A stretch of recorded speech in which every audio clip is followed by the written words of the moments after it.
ಮಳೆಗಾಲದಲ್ಲಿ ಹಣ್ಣು ತಿನ್ನೋಕೇನೋ ಒಂಥರ ಚಂದ. Day 3 of fitness vlog. ಇವತ್ತು ಬೆಳಿಗ್ಗೆ ಎದ್ದಿದ್ದು ಸ್ವಲ್ಪ ಲೇಟ್ ಆಯ್ತು. ನನ್ನ ಕೆಲಸ ಎಲ್ಲ ಮುಗಿಸಿ ಹಾಗೆ ಫ್ರೆಂಡ್ ಮನೆ ಕಡೆ ಹೊರಟೆ. ಆದ್ರೆ ಫ್ರೆಂಡ್ ಇನ್ನು ಎದ್ದಿರ್ಲಿಲ್ಲ. ಕ್ಯಾಮ್ರಾ ಹಿಡಿದ ತಕ್ಷಣ ಫೇಸ್ ರಿವೀಲ್ ಮಾಡಬೇಡ ಅಂತ ಅಂದ. ಫ್ರೆಂಡ್ ಎದ್ದು ಫ್ರೆಶ್ ಅಪ್ ಆಗೋವರೆಗೂ ಸ್ವಲ್ಪ ಫೋರ್ ಆರ್ಮ್ಸ್ನ ನೋಡ್ಕೊಳ್ತಿದ್ದೆ.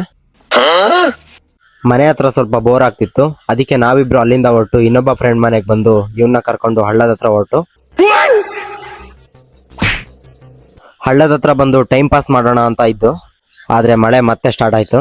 ಅದಕ್ಕೆ ಇಲ್ಲಿಂದ ಹೊರಟು ಬಸ್ ಸ್ಟ್ಯಾಂಡ್ ಹತ್ರ ಹೋದು. ಫ್ರೆಂಡ್ ಇಲ್ಲಿ ರಿತಿಕ್ ರೋಷನ್ ತರ ಡ್ಯಾನ್ಸ್ ಮಾಡ್ತೀನಿ ಅಂತ ಅಂದ.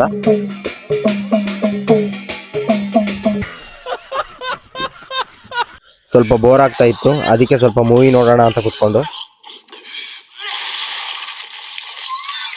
ಈ ಮೂವಿ ನೋಡಿದ್ಕೆ ಬಾಯಲ್ಲಿ ಏನೇನೋ ಬಂದ್ಬಿಡ್ತು. ಇವತ್ತಿಗಿಷ್ಟೇ, ಸಿಗುವ ನಾಳೆ. Good bye.